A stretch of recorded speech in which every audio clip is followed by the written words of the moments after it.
If Erica had to start over in 2026 with no audience, with no business, with no proof, how would she build a brand and make money online?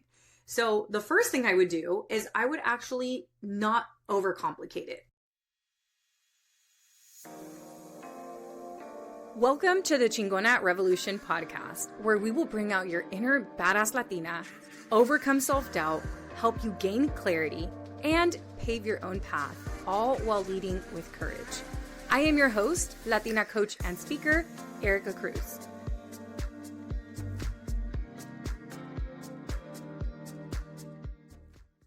Hello, friends. Welcome back to this week's episode of Chingona Revolution podcast. This is your host, Erica Cruz, and I have a really solid, juicy episode for you today. A few weeks ago, I had somebody ask me, Erica, what would you do if you had to start over in 2026? Let's say that you lost your business, lost your followers, lost your personal brand, lost the trust that you have, lost your reputation, and you had to start over.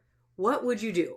And I figured this is such a good podcast episode topic to share with you all, because what I have noticed over the last few months is that a lot of my clients who are very skilled, some of them are engineers, others are just very skilled and work in the tech industry, others don't work in the tech industry. There are layoffs happening in kind of all different areas of work and all different industries.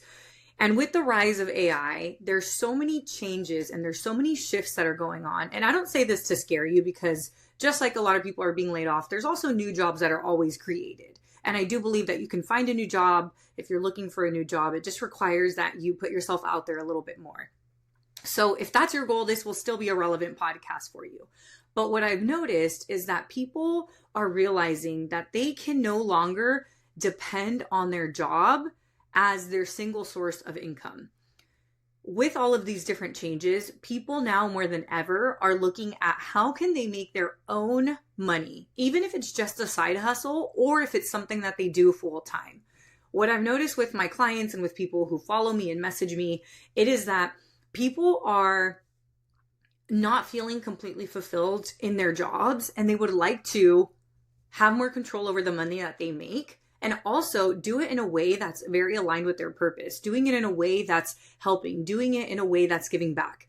And that's why the coaching industry is growing so much. That's why there's so many more coaches, so many people doing what I do. And I can tell you from having been in this industry for 5 years, it is not saturated, because you can hire a coach for kind of anything. You can hire a coach to support you in getting into the university you want. You can hire a coach for your marriage. You can hire a sex coach. You can hire a courage coach like myself, right? You can hire a business coach. You can hire a confidence coach. Like, there's literally so many different areas of coaching that people can support you with.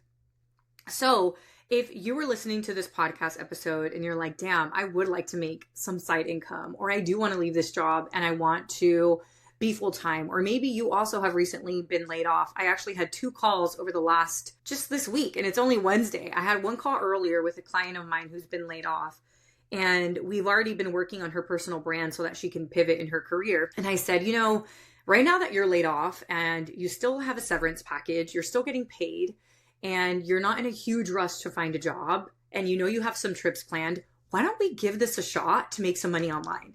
So we came up with her messaging.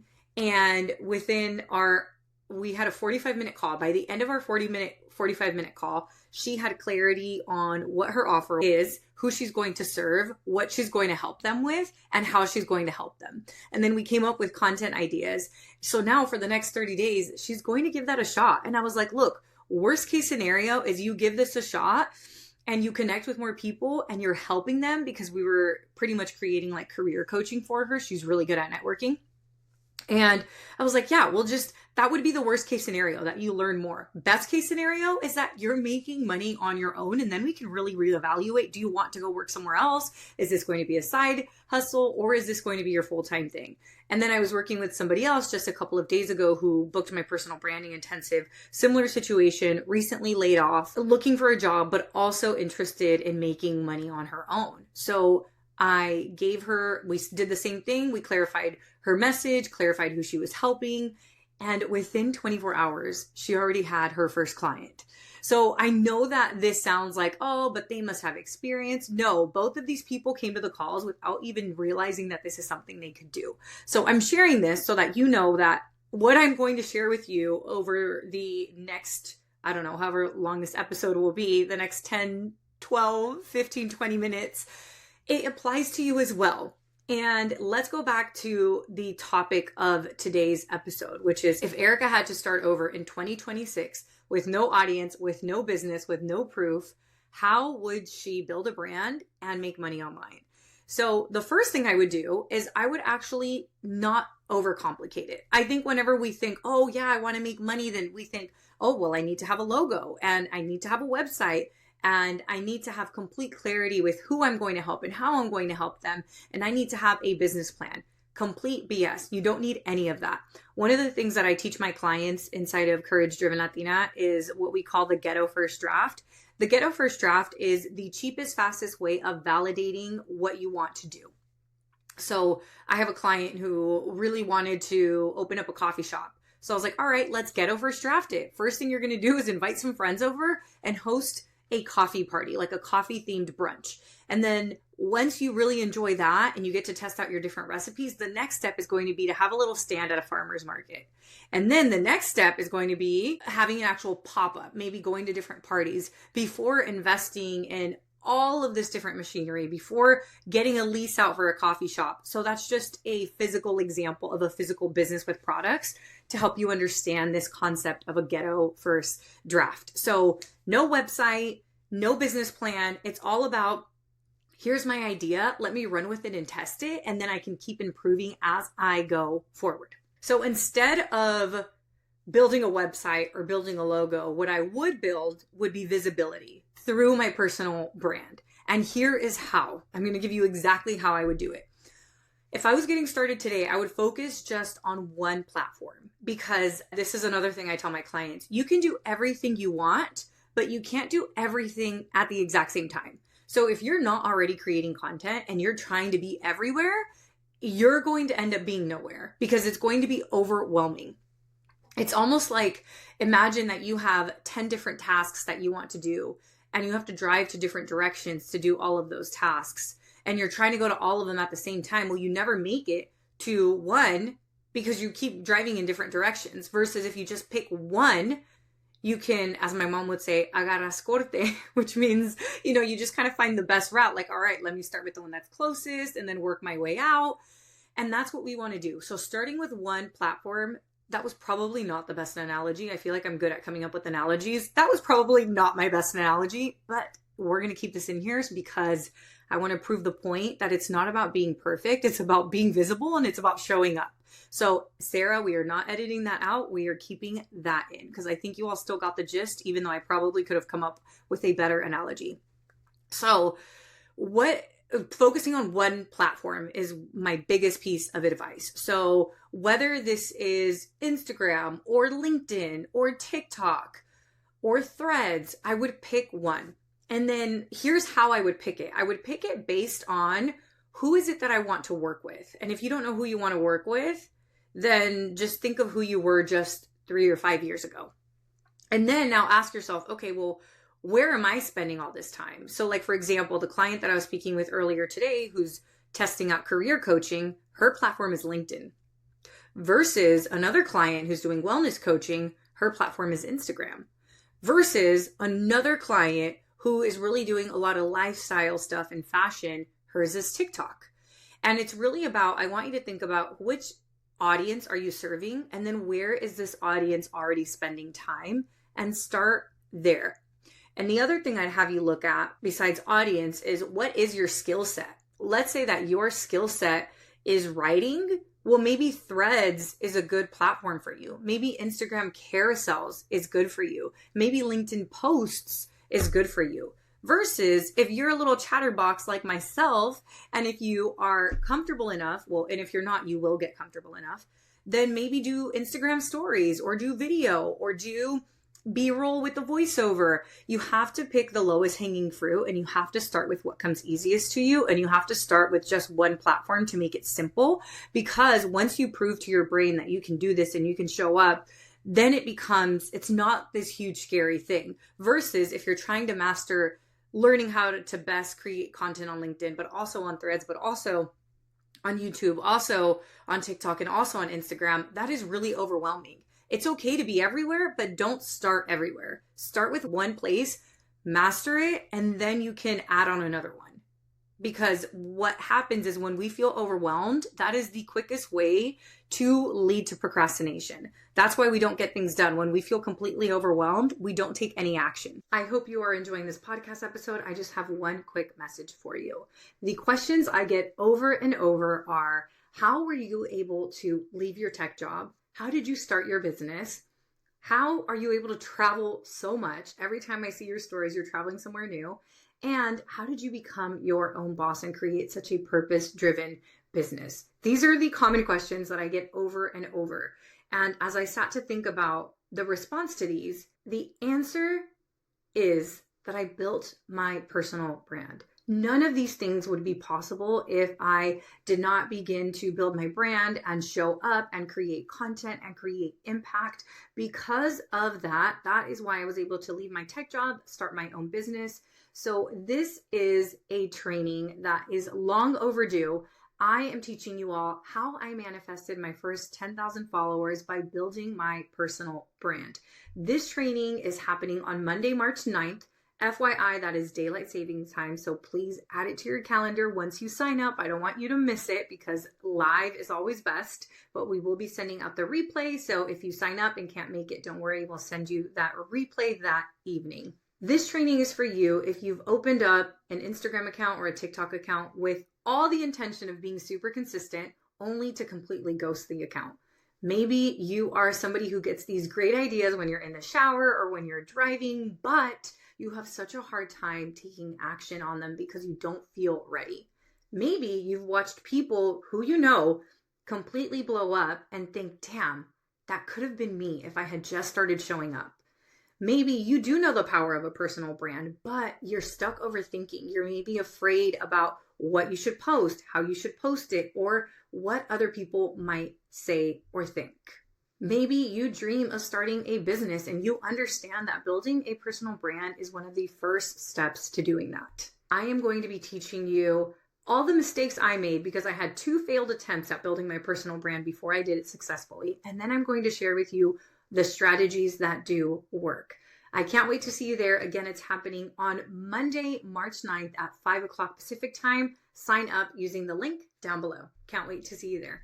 So let's just say, for example, that I chose Instagram, which is kind of my main platform. Even though I got started on TikTok, I find that I could have deeper relationships with people on Instagram because of the DM feature, because of stories, because of being able to go live, because I've been there longer. A lot of my clients are there. I just tend to post on there a little bit more, especially with the different craziness with TikTok with like, is it going to be banned? Is it not going to be banned? Oh, wait, certain things aren't showing up. Oh man, now the terms and conditions are asking all these different things like our immigration status. So for all of those reasons, Instagram has kind of been my main focus, not telling you that you need to pick it as yours. So what I would do then is I would post 3 times a week on my feed. So that would be either a reel or a carousel or a post. And then I would post 3 times a week at least on my stories. So I would post on both. And the reason is that on Instagram, when you are posting on your feed, that is where new people can find you. So when you're posting on your feed, that can end up on the Explorer page, or it could just end up on people's Reels feed, or your carousel could end up on people's feed, versus your stories is for people who already follow you. And that's why I would do it in both, because then you'd be attracting new people into your audience and you'd be nurturing the people who are already in your audience, kind of keeping that momentum. The thing with TikTok, I recall, is that sometimes people would follow my page because it was all about discoverability, and then they'd like never see my stuff again. So I ended up with all these followers, but it didn't really convert into income for me. And I think it's because I was missing that piece. So nothing against the platform. I think it was user error on on my behalf, which just sharing that as a lesson that I have learned. So that's pretty much what I would do. I wouldn't even try to go viral. I wouldn't try to be perfect. I would just show up consistently. And then what would I share? I would talk about my story. I would talk about how I helped myself go from point A to point B and how I can help other people do that as well. And again, I would focus on my strengths because your confidence grows when you're using your strength. So for me, video is a strength of mine. Speaking is a strength of mine. And I wasn't always this natural at it. I mean, I probably prepared for this podcast episode in like 5 minutes. In the past, I definitely had to give myself more prep time. I hated how my voice sounded. Now I'm in the process of freaking losing my voice and I'm like, who cares? Right? You just kind of, you learn to become more confident through repetition, but it is important to start with what you are already good at, because if you're doing something that feels completely unnatural, then you're going against your strengths and it's a lot harder to build a confidence from that aspect. So once I have my platform, once I have my skill or my strength narrowed down, and as well as sharing my own story and my journey, then I would start to make an offer helping people with the same thing that I helped myself with. So a big thing for me when I started my program, it used to be called Purpose Driven Latina, and it was all about helping women find their purpose, because that is what I supported myself through. And I did all the courses. I read all the books. I was in this deep search for my purpose.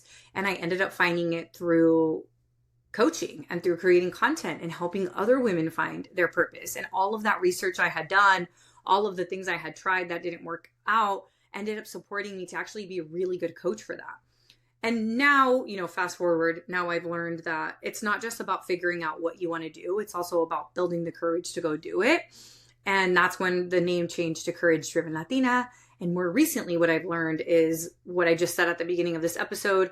People are really looking to have more freedom. That is the number one priority. They want freedom, flexibility, they want time freedom, and they want money freedom. And they want to be able to have ownership in their own life. And that comes through being able to make your own money. And the best way to do that in 2026 is through building your personal brand. So that's how my evolution has occurred. But it just started off with, okay, I know that I was able to help myself and find clarity, find direction, and find my purpose. So that's what I'm going to help other people with. And then it will naturally evolve. So if I was starting over, that's what I would start with. Okay, I know I've helped myself with this. Let me now offer to help other people with it as well. And then I would make an offer for this offer of mine for at least 30 days. And I would not wait until I have 10,000 followers. I would not wait until I felt ready. I wouldn't wait until somebody else was like, I think you should do that. I would make a decision and I would make the offer and I would go into it with full conviction without doubting it. What happens when we are getting started with something new is we'll try it for a few days. And if nothing happens right away, we give up. So I would just make the decision, regardless of what's happening for the next 30 days, this is what I'm going to do. I wouldn't change it if people weren't DMing me about it. I wouldn't start spiraling if one person said no. I would decide that I was going to keep with it for the 30 days. Not, oh my gosh, it's not working because it's been 10 days and nothing has happened. And this would require that I do mindset work. This would require, based on what I know now, this would require things like meditation to calm my nervous system, journaling to be aware of my limiting beliefs and my thoughts. I might want to do some visualization exercises to train my brain to see bringing on clients as something that's more familiar and something that's safe, because the women and the people who make money online are not more talented. They're literally just more committed and they're more consistent and they're showing up. And even being as far along as I am now, I remember when I started selling my personal branding intensive, not much was happening with it. I didn't sell very much of it at the beginning. And I was like, damn, maybe this isn't my direction. Maybe this isn't what I should be doing. And of course, I'm human, right? So the brain immediately starts making up these stories. And then I really sat down and I was like, hold on, how much have I actually talked about this? And I realized I only talked about it a few times because I was so busy traveling in January. As soon as I decided that I was going to talk about it without expectation and just do it with clean energy, I sold out. I sold out within a few days just because I started talking about it a lot more consistently. And I didn't say, oh my gosh, nobody DM'd me about it yesterday. I need to stop talking about it. So to quickly recap, if I had to start all over, I would not worry about building a website, creating a logo. The only thing I would build is my personal brand. I would build my personal brand through sharing my story, sharing the lessons I've learned, and then offering to help other people with how I helped in the same way that I helped myself. I would pick one platform. I would focus on my strength, whether that would be writing or video or voiceover. And then I would make an offer for 30 days with clean energy. I wouldn't doubt it. I would keep showing up. And then after the 30 days, I can reevaluate. And that is how I would rebuild my income in 2026. Of course, I would do the mindset stuff like I mentioned, regulating my nervous system. And if you enjoyed this podcast episode, definitely join me on March 9th for my free training all about how I manifested my first 10,000 followers through building my personal brand. I shared some bits and pieces with you today, but pretty much my strategy is what I call brandifestation. It's all about how do you build your personal brand, but also use manifestation principles, all with the goal of being able to build a business through your online content, through your personal brand, or grow your business. Maybe you already have a business, still super relevant for you. In my free training, I am going to be sharing the biggest mindset shift required, as well as the 3 main strategies that I have used to build my brand, to make money, and to attract followers. And this, I want to be clear, this training isn't about gaining followers, but it is about becoming visible. So it's not even about going viral, even though there's nothing wrong with going viral. It's really about becoming the most visible version of yourself, and follower count is a great way of measuring that. So I'm really going to pull back the curtain and share, okay, here's what I did when I got started, and here's all the things that I've learned along the way. So if this podcast episode resonated with you, join us for my free training, and I will see you on March 9th. Thank you so much for joining me this week. Make sure to visit theericacruz.com. That's Erica with a K, where you can subscribe to the show so you'll never miss an episode. You can help this podcast grow by supporting me with an Apple Podcast rate and review. If you took anything away from this episode, I invite you to take a screenshot and share it on social media so that your favorite badass Latinas can also check it out. Be sure to tag me at the Erica Cruz. That's Erica with a K, because you know I want to see it. If you're ready to join the revolution and be a part of the Courage Driven Latina community, visit couragedrivenlatina.com to get more information and join the waitlist. Thanks again, and I'll see you next week.